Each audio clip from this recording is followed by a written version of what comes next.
मैं हूं वीना और आप देख रहे हैं राष्ट्रीय जगत विजन न्यूज। छत्तीसगढ़ की महिला डीएसपी कल्पना वर्मा के मामले में अब नया मोड़ सामने आया है।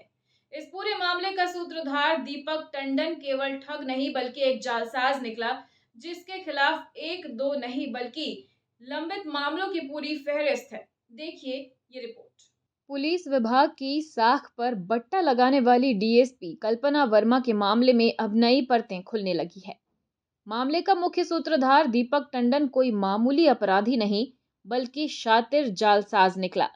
जांच में पता चला है कि आरोपी दीपक ने रायपुर से लेकर कोरबा और सक्ती तक अपना जाल फैला रखा था। उसने कभी जमीन के नाम पर तो कभी कोयले का धंधा दिलाने के बहाने लोगों से करोड़ों रुपए हड़प लिए। पुलिस रिकॉर्ड्स बताते हैं कि दीपक टंडन के खिलाफ साल 2016 से लेकर अब तक धोखाधड़ी के करीब 1 दर्जन मामले दर्ज हैं और उसके कारनामों का कच्चा चिट्ठा अब सबके सामने आ गया है। रायपुर के तेलीबांधा इलाके से लेकर कोरबा के दिपका तक दीपक टंडन के खिलाफ शिकायतों की लंबी फहरिस्त है।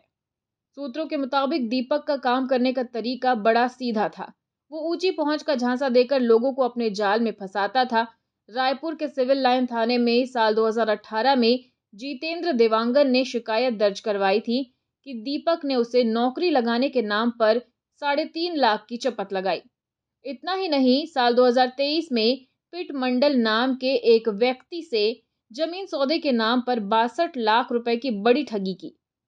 ठगी का ये सिलसिला यही नहीं थमा। दीपक ने अडानी कंपनी से कोयले का काम दिलाने के नाम पर मुकेश अग्रवाल से 15 लाख और विकास नागले से 25 लाख रुपए ऐंठ लिए।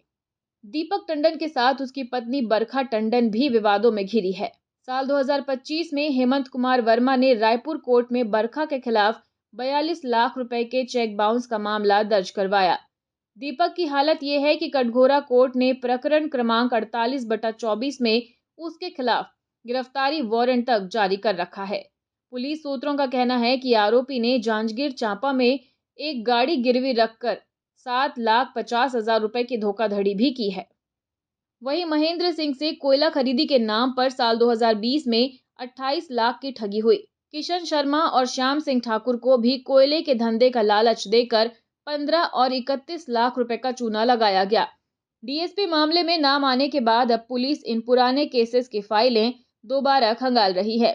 जानकारों का कहना है कि आरोपी दीपक टंडन ने रसूखदारों से अपनी पहचान का इस्तेमाल भोले भाले लोगों को लूटने में किया। और फिलहाल खबरों में इतना ही। अपडेटेड रहने के लिए हमारे चैनल को सब्सक्राइब कर लीजिए। नई खबरों के नोटिफिकेशन के लिए बेल आइकन जरूर दबाइए। नमस्कार।